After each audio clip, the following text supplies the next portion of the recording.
he's more mature, nicer, all the things. Yes. I have no clue how I would have done any of that. I say the same thing. Without him, because he was so gracious. That makes me tear up. He was just so gracious about knowing how much I wanted to honor my dad. Yes. And knowing that my capacity to do that some nights after work with 2 kids was like, it was like enough to order Chick-fil-A and get him back to living. Yes. And so he just was so good about that. And, I remember the last birthday that we got with him.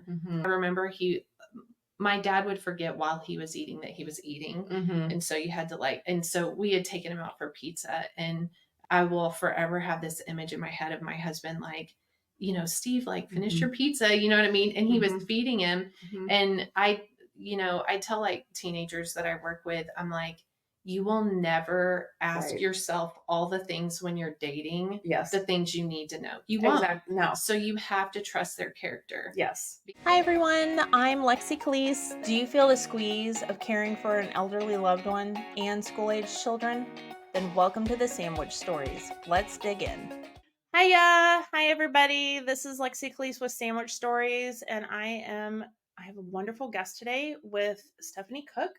And she has also been in the same situation as part of the sandwich generation. She, at the time, had a 3-year-old and was pregnant. And then she just got thrusted into this wonderful situation that we're all starting to find ourselves in.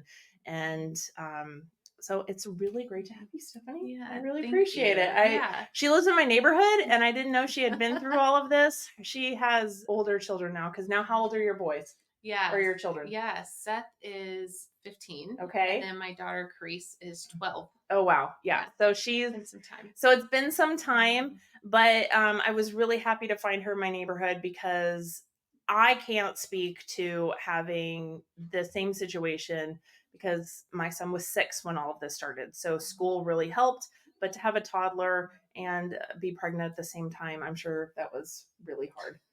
Yeah. Yeah.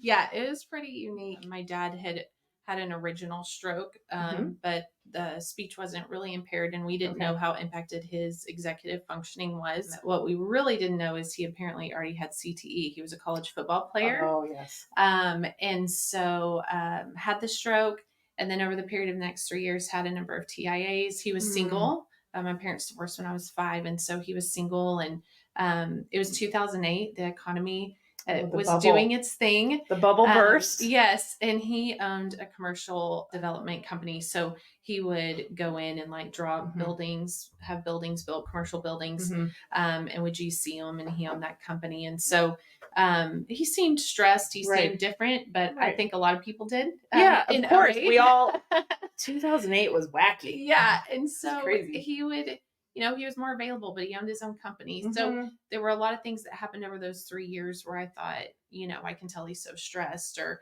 he would say things just differently. But it all seemed to add up, at least in that way. And I had a very young kid. Right.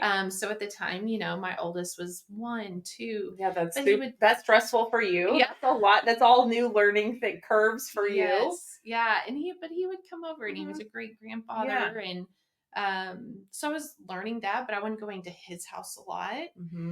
So I did not know that there was some executive functioning impairments, some speech things that I had attributed to just maybe stress or, and then there was the major incident that happened. And I was pregnant. I was probably about 12 weeks pregnant, with my daughter.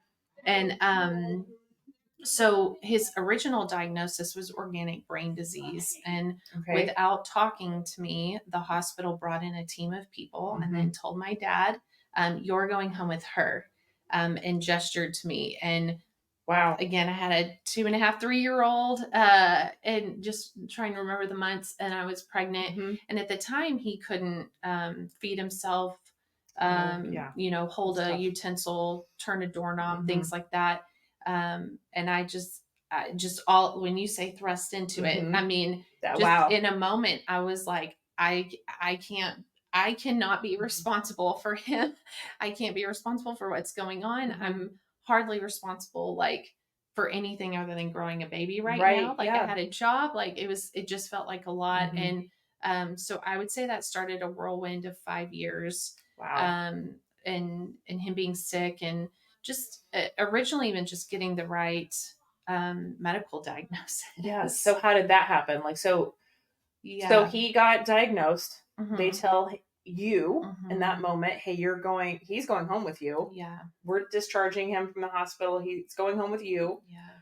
And then how long then what happened? Did you find other neurologists or specialists to help you on the journey? Yeah. So that's where things got really interesting, and we Yes. started to really make the last 3 years make more sense. Okay. So part of him being in the hospital the first time, multimillionaire business Right. owner, all of the things. I did not know he did not have insurance. He had let that go. Oh no. I did not know the situation his finances were in while he was trying to make some other business deals. So I would spend some of the time while he was in the hospital going back to his house, like, I'm trying to find an insurance card, I'm trying to find information, I'm trying to find money, I'm trying to find all of that stuff. And long story short, it didn't exist. And so what had happened in the course of 3 years, I had found like his mortgage statement. His mortgage was like $611, and it was like a 15-year note. Well, he was upside down in the house because he had like overpaid, mispaid, Yes. borrowed against things because there was executive functioning exactly. Yes. that had been impaired. And so there was no money, and there was no insurance. And so really what we ended up doing, and so some of this might sound a little bit, I think, traumatic to some people, but I was trying my best to just figure out what to do in the moment. And the advice that I had been given without him having insurance was to let him go home to his house during the day. Again, couldn't feed himself. Oh gosh. Anything like that. Let him be at home, and then call Adult Protective Services. Okay. And then Adult Protective Services was going to place him in the hospital or into a home to get him treatment. Okay.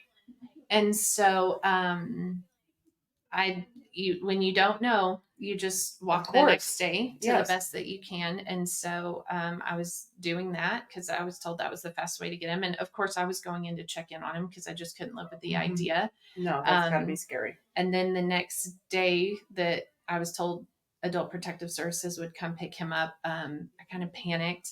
And I called my friend who worked at JPS, and I just said, I just can't. I cannot do the direction that we're going. And so I took him in. I got a second opinion. And at that point, they were able to identify he still had an active bleed, a large block. Oh goodness. And he spent a little over a month in the hospital, then just trying to get that to stop. Yeah. And I will say, for that month, I knew he was taken care of. I knew he was getting food. I knew things like that. They were starting to tell me, like, because of the CTE and the other strokes and the TIAs, there was only going to be so much rehab that they were going to be able to do. So things that he could walk. And he could talk about stuff and things, but specifics were very difficult. He did develop the ability to feed himself. Swallow. Which when you've had a stroke is you celebrate all of those victories. Sadly, a good friend of mine, her husband is actually coming home tomorrow from inpatient rehab after having a stroke. Yeah. And he is 45.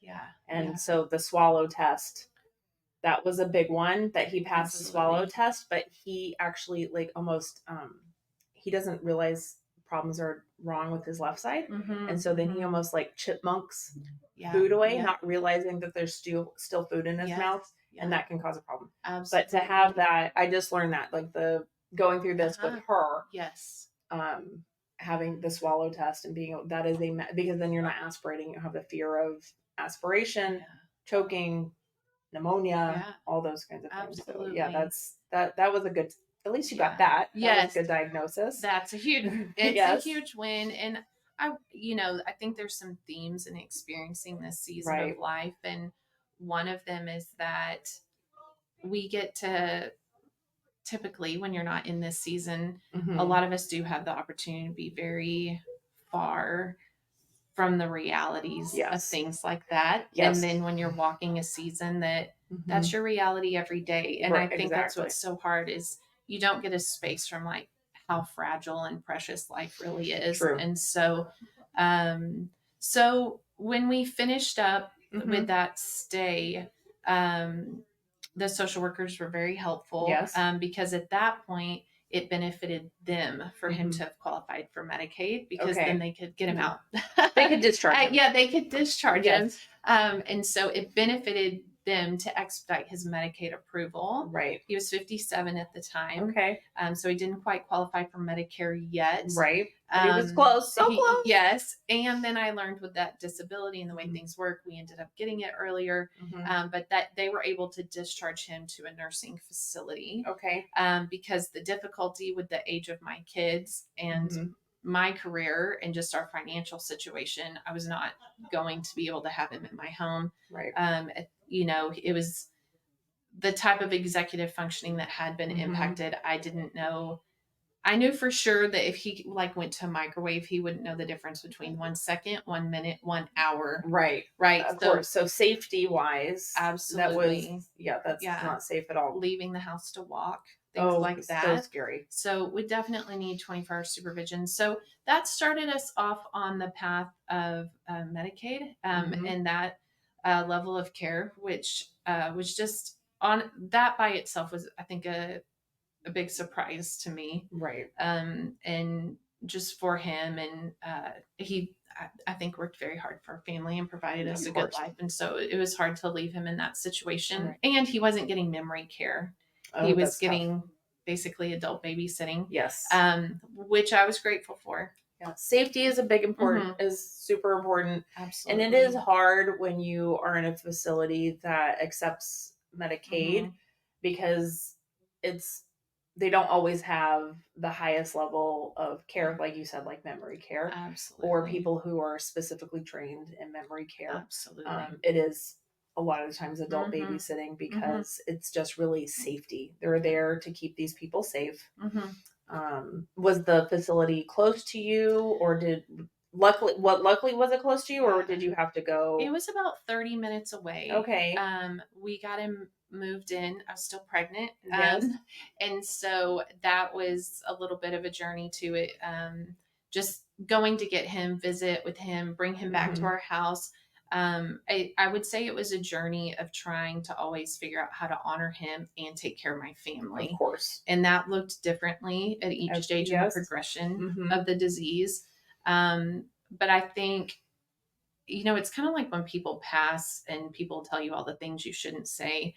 I think sometimes that happens in this season as well. And so I think a lot of well-intentioned people would be like, well, your dad would want you to do this, or your dad would really want. And I'm like, I know my dad. He does not want to be alone in that nursing home all day. No. And so, but at the same time, I know he wanted me to be a good mom. Right. And a good wife. And so at that season of being pregnant and having a 3-year-old, trying to figure out what that meant, like trying to help my 3-year-old interact with my dad in a way that honored my dad. But you can't explain that to a 3-year-old. No, you can't. No. So I remember there being situations where, like, you know, the iPad was really big and like newer. And so he would like try to show my dad stuff, and you could tell he was like, why doesn't he get it? Like, I just showed it to him, you know what I mean? And so it was just a process of like coaching him through that. And then when my daughter was born, about the time my daughter was born, I was able to get him into a different assisted living facility. Okay, that's good. Because then he qualified for a different type of disability. I got to learn a lot about the system. I know, isn't it fun? Yeah. Especially if you have to go from Medicaid to Medicare and you don't have long-term health care insurance and all the things that come along with. Absolutely. And knowing the difference between, I think a lot of people think that nursing care or nursing home used to have a different connotation than what it is now. And I think you hear nursing home and you think it's all encompassing. It's whatever it is. And when you get into it, then you realize, there's nursing home, there's assisted living, memory care, like there's all different kinds. Absolutely. And what is the best fit Yeah. for your loved one? Yeah. And how to get them into those facilities, and ones that aren't super scary. Yes. I mean, that we've all known, we all have these thoughts that that people, I think a lot of people are afraid of nursing homes, and that they're afraid of that term. And they're not all super scary, but there are some, depending on what you can pay, Right. that, like you said, is a little bit more just like adult daycare.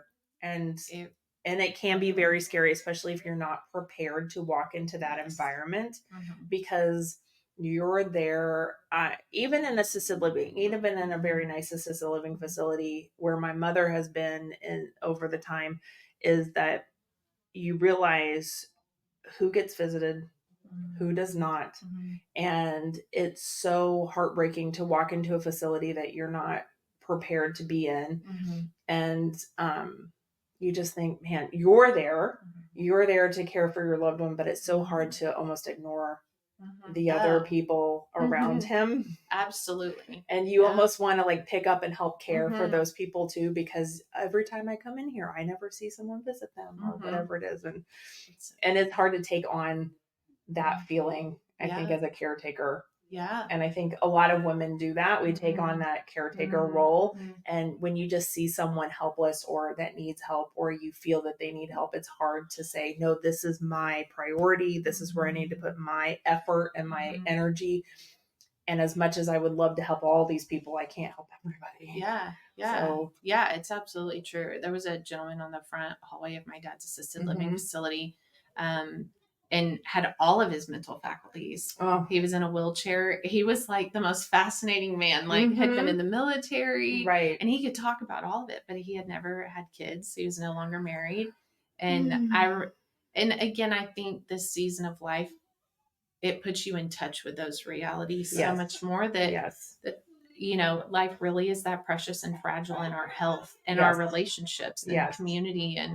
And so it was, that was some of the rhythm I tried to get into. Was I'm a licensed therapist. And so I was having to talk to myself a lot, but like, how do I not fight, but rather accept that this is the season I'm walking? Right.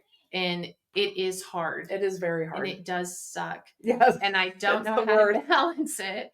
And I don't know what I'm doing. And I've never been here. And I don't know how to explain to my kids, you know, as they started to get older. I remember telling my son, and then even my daughter, as she started to get older, in a way that was appropriate for her, like, I still felt this need for them to respect their grandpa. Of course. You know what I mean? And, to love him well and all of that. And I actually have a video towards the end of his disease.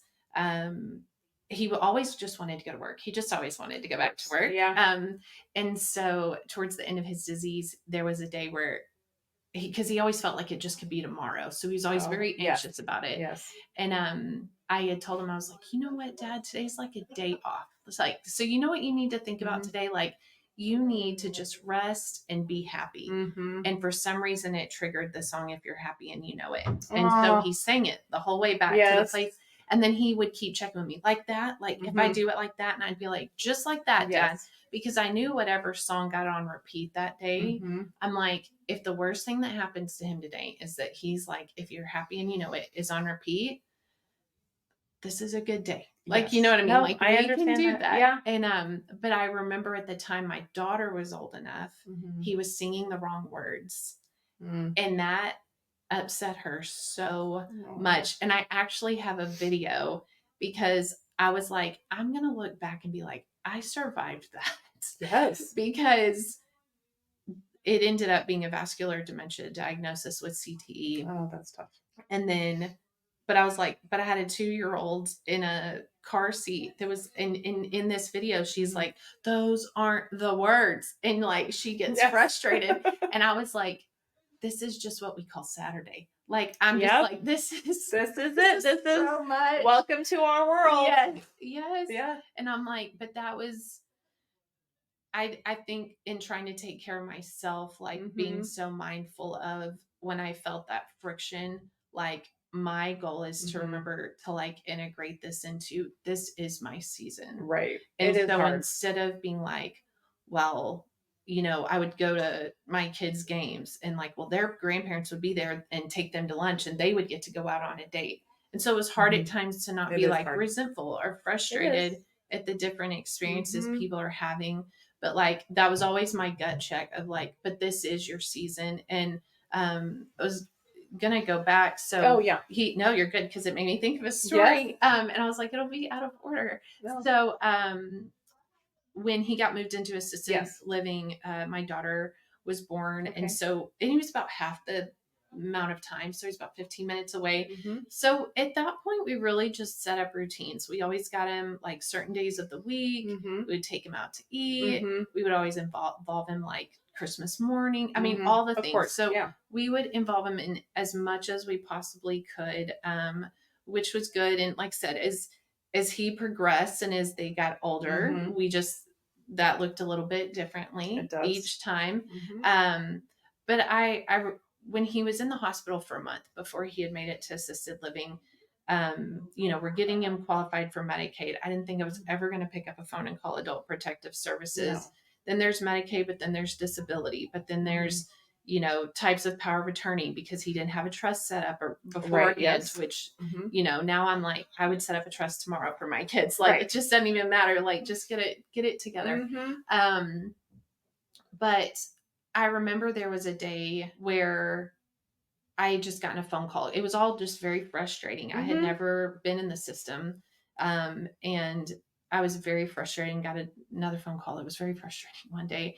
And we were in the car and I got off and I had a couple of times where he just screamed and cried. And in the very beginning, but I was always nervous about getting too upset since I was pregnant, and like anxiety and nerves being pregnant. And so when this phone call came, I was like, I remember just being like, I just want to like scream and cry. I was so upset. Right. And I remember just stopping for a second, and my son was in the back seat. And I remember thinking to myself, my dad used to always tell me nothing surprises God. Like none of this surprises God. Right. And I had this moment where I had like that voice in my head, like, this does not surprise God. Right. And so I remember having on sunglasses and I like started crying, and but it was silent because my son was in the back seat. Yes. And I didn't want him to grow up seeing all that. Every mother has had the silent cry. And I remember telling myself, like, I will get, like, this didn't surprise God. I'm going to get on the other side of it. And move, like, from this moment moving forward, I am going to be able to look back and say, I had faith. Right. I trusted that this was going to work out. Okay. And I did my best to honor both sides. And I'm going to fall short on both sides until we're done with this season. But the only way out of this season is to not have this struggle. And that's complicated too. It is complicated. And that's something I still struggle with. I'm an only child. And so even though we could kind of see things coming, it is still a struggle for me because my mom was my dad's main caretaker. He had frontal temporal dementia. And so, but I was around, and my son was, he passed away when my son was 8, but when he was 3, we have pictures, and my dad barely spoke at that point, but my son would always just like snuggle up, and you could see the look on my dad's face, and it was always so nice. And then with my mom, it's hard because it's more of she has a rare form of Parkinson's and things that come along with that. And that's the hardest one for me is my mom. Because to see someone who had been so successful and like you said with your dad, and to see this strong person who had always been a role model, not just for me, but for other women within the corporate world, and to see what has happened, it's still a struggle for me because my brain still sees the woman that she was and not always the woman she is. And I have a battle a lot with that. And, and then I get upset sometimes with her because I'm like, you know this. And I'm like, and then I walk away from it. And I'm like, no, she doesn't know that. She's not the person she was. She's the person she is. But it's still hard. It's so hard to see because it's like you see the person And your brain instantly says, oh, that's my parent. That's a parent I've known and loved for 40 plus years. But it's not the same person that I've known and loved for most of my life. Yeah. And that's hard to get through. Yeah. When we would, Tuesdays was Chick-fil-A night because there was a certain Chick-fil-A that had family night. And so if we went, when we were done eating, the kids would like do face paint and balloons and all this stuff. Fun. And it would give us more time together, even though there wasn't always a lot to be said. And that's okay. Yeah. You know, and so that was a really good dynamic for us. And the staff there was amazing because they kind of understood my dad would like go to the counter and just hold out his cup. And then they knew like, this isn't him being rude. Right. He can't, you know what I mean? Yeah. Once they get to know you. Yes. So people at Chick-fil-A are lovely, especially there's normally a lady or an older gentleman that always goes around and cleans up the table. Yes. And they're always so nice. If you're ever in that situation, like, just make Chick-fil-A regular. Like they will take care of you. It's so amazing. But we would take 2 separate cars because what you were just speaking of, he would take the kids home because they had a fun night at Chick-fil-A. And I would take my dad back. Okay. And there's probably a better word, but I don't have it. I would just kind of be catatonic the rest of the night. It's draining. Yeah. It's so draining. Because like what you said, there's the person I know, but that's not the person I'm eating dinner with. But it is the person I'm eating dinner with, but it's not the person I'm eating dinner with. And so I just remember like it was so draining. And it would just leave me just like, I remember just kind of getting home and like just staring because I'm like, I don't know how we're here. Like, I just don't understand what is happening. Yes, it's crazy. You think, what crazy train brought me here? Because I want to get off of it. Yes. It was like, can we all get off the crazy train? Everybody, and we go back to normal. Yeah. But it's hard because it is draining. And I'm sure with little ones, that was even more hard because we all know running around after littles are just, it's hard. And you're trying to make sure that they don't hit some random child or spill or they depending on their age, need a diaper change or whatever else it is. And then you're so also at the same time worried about your parent who needs almost the same amount of care and watchfulness that your littles have. And it's like you're splitting it with you're splitting it 3 ways. For me, I split it 2 ways, but still it's just, it is hard because, or when I would take my dad out, I would have to go to the bathroom. And he loved to drive. My dad was like, you could take that man out for a 4-hour car ride. Come home 5 minutes. Are we going out? Like, oh my gosh. Just drove from Austin and back. I don't know what to tell you, Dad. I would take him for brunch if my mom had a meeting at the university, and I'd take him out for brunch. But then there'd be times where I have to go to the bathroom. And I'm like, well, I can't take my dad to the bathroom. What do I do? So then you have to like almost impose yourself on the kindness of strangers. And that's not always easy to do. And like you said, at the Chick-fil-A, they were super nice. They got to know you.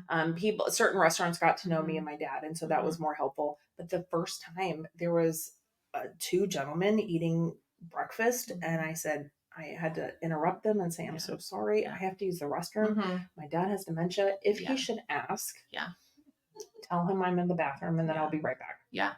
And so one of them, it was interesting to me when I came back that one of them was very, like, everything was great, but when I asked them, the one gentleman said, yes, not a problem, and the other one was like, almost gave me a look like, how, like, why do I have to watch your dad? And I'm like, well, in my mind, I wanted to say, I'm so glad you're not in this position to know why I'm asking. And then, but then the other gentleman, you could tell either was more caring or had been in that same situation. And then that was the one who came back. When I came back, he's like, nope, he never asked. Everything is fine. We're good. I said, okay, thank you so much. But that's why it's nice to go to the same places over and over and over again, because then they know you. Absolutely. I had little cards, growing up with a single dad. He took us out to eat a lot. And so that was something he enjoyed and something he was very used to. But the things that were connecting in that season didn't always. And so he might do something like being out to eat, just holding his cup up at the waitress or something like that. And I remember being like, oh my gosh. Yes. So I actually had these little cards that was like, I forget exactly what they said, but basically like, my father has dementia. Thank you so much for being gracious. Like, if you need to talk, if you know what I mean. Yeah. And I would give them, because then it was like when he would just walk up and hold his glass, they'd be like, oh, yes. You know what I mean? And, yes. And that became like very important for us, because it was so much. And the funny thing was he always he just was a lot of personality and a lot of life. And so once he got situated at assisted living, he was like, there's just a bunch of old people here. And I was like, my grandmother would say my mom says that sometimes now too. She's like, what's with all these old people? I'm like, oh, I know. I'm so sorry to break this to you. But so my dad played DN in college. There's a big guy. And towards the end of his time at the assisted living facility, things got really interesting again, because, if he was like, hey, then some of the nurses were like, well, he's big, he could hurt me. Oh, goodness. Or like when he ended up getting a UTI, which is bad news bears for older people, because it will often mimic psychosis. Yes. So that's when we kind of started a lot of the like trips to the ER. Yeah, that's tough. Fluids, antibiotics, all that. And that kind of started another cycle. We ended up, when you have Medicaid and then you do get to a place where you need secured memory care, that was definitely something I thought I had found a groove, and then that definitely threw me off. And that ended up having to happen because one day he was like, he was in a place in Grapevine actually. And he thought the weather was nice. So he went outside to sit on a bench, and they were like, he's a flight risk. So Medicaid moved him to another facility that was a lot further, about 45 minutes out. And it's a secured hallway, which is a locked hallway with, again, just an environment I was not ready for. And that's really like was kind of the beginning of it just getting really difficult. Right. And so that was another season. So like there's this time, but then there's these segments of time too that play out. And that was really honestly the beginning of the end. But I will say the last thing before he left assisted living, he could still play guitar, he could still play piano very well. And so they had started giving him a job of playing during the day. And I say it puts you in touch with some of these like fragile moments of how, precious life is. And I'll never forget that lady, because that's not even in her job description. She didn't have to do that. That's when you know you have a good location too. Yes. That's when you know you have the right staff. Yes. Whereas for a nurse or a caretaker to say that they were afraid of your dad and he's never given them a reason to be afraid. I feel is just, you're not trained. Like, sadly, they're probably not trained properly or, in most situations, it is more of a female dominated, job, but then the patients are also mostly female because women live longer and their husbands have passed. So then it makes you wonder, it's like, has this woman caretaker have ever really taken care of men? Yeah. That's a great point. Or does she come with her own baggage when it comes to men that she just hasn't put aside yet? My dad was a large man and, luckily he was in a facility that the women were never afraid of my dad, thank goodness, and my dad never reacted to people. So like there might be one time some woman just came up and like pushed my dad and was really rude, just mean, but she had her own dementia, her own issues.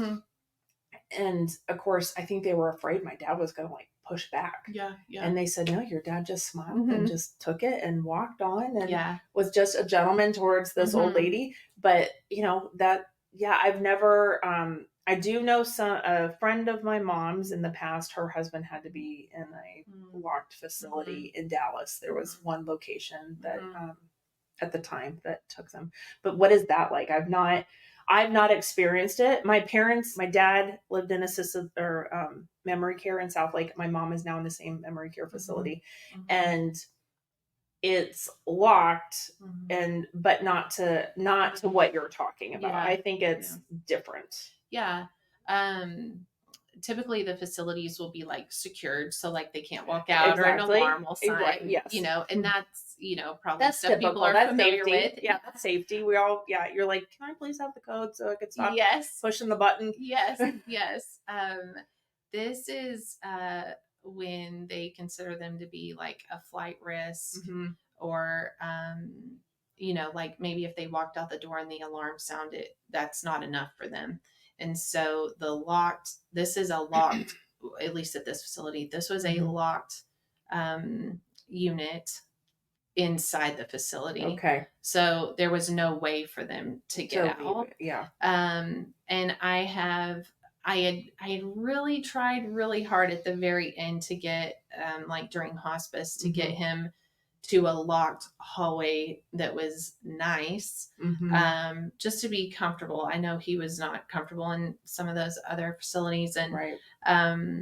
But this one was, I think a lot of people that maybe had some lifelong cognitive impairments.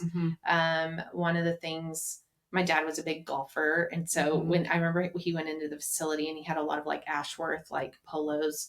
And I remember them saying like, you need to put the permanent marker name in and all this stuff. And I was like, I cannot put a permanent marker all over this polo. Yeah. But once we made it into that hallway, the other thing we learned is their clothes didn't really belong to them anymore. Their shoes didn't really belong to them anymore. And so that was, it was, at least in assisted living, it was his clothes, of course, and his bed and all those things. And once we got into the locked hallway, and people go in each other's rooms because they don't know anymore. Right. And so that was just it was so hard to leave him there. I'm sure. But that was, again, like I was trying to honor him as much as I could, and my family and my kids as much as I could. Right. And I just, at that season of life, I did not have the ability to give him what I would have loved to have given him if I had been like already retired, or you know what I mean? Where you weren't in the position to give him all your time. Yeah. I mean, you still have to, like you said, honor your family, honor your husband and your children, and they deserve just as much love and time and attention as you give your parent. I struggle with that all the time. I mean, like I've said, is that, so with that, like you're at that time where your children were both already in school, or how much time had kind of passed? So it was 2012, so 2017. My oldest had just started kinder. Okay. My youngest was in kinder, and then I think he was in first when my dad had passed. But then my youngest was in pre-K, so it's like, or not pre-K, like childcare. Yeah, like preschool, yes, something to that. Yeah. So it's, once we got on Medicare, we could go to a neuropsychologist. Yes. When you're on Medicaid, you can't do specialists. No. So it's like, it's this season of life where you're like, I do have a job, but you have your well child and you need your 3-year shots and you need to go to the neuropsychologist, but then we've got to make an update on your medication. But then I've also got to manage your disability money to pay for the facility. And so it was like, I was paying for diapers and Medicare. And so you're like, okay. And then how was your husband during all of this? Like, how was he? A lot of men are always like, oh, I married my better half. But like, that's opposite for us. Like, he's more mature, nicer, all the things. Yes. I have no clue how I would have done any of that. I say the same thing. Without him, because he was so gracious. That makes me tear up. He was just so gracious about knowing how much I wanted to honor my dad. Yes. And knowing that my capacity to do that some nights after work with 2 kids was like, it was like enough to order Chick-fil-A and get him back to living. Yes. And so he just was so good about that. And, you know, I remember the last birthday that we got with him. I remember my dad would forget while he was eating that he was eating. And so you had to and so we had taken him out for pizza, and I will forever have this image in my head of my husband, like, you know, Steve, like, finish your pizza, you know what I mean? And he was feeding him. And I tell like teenagers that I work with, I'm like, you will never ask yourself all the things when you're dating, the things you need to know. You won't. No. So you have to trust their character. Yes. Because one day he's going to be feeding your parents, and you won't know, and you won't know it's coming. No. But then you'll be there. So marry a guy that you know would feed your parents. Thank you so much for listening to Sandwich Stories. I really hope you learned some new things and enjoyed it. If you did, tell a friend, tell your mom, tell your sister, tell your dad, tell everybody you know to also listen. Maybe they'll learn some new things, how to help each other out, and find us at Sandwich Stories Podcast. Thanks so much.